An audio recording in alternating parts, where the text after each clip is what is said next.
એને બોલવા દઈએ આપણે હરી ભજનમાં રહીએ વાતો કર એને કરવા દઈએ આપણે હરી ભજનમાં જઈએ એ બાગલો નાંચલો એક જ રંગના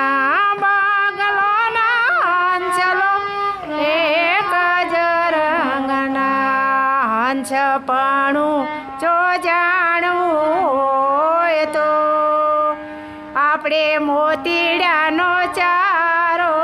ચરીએ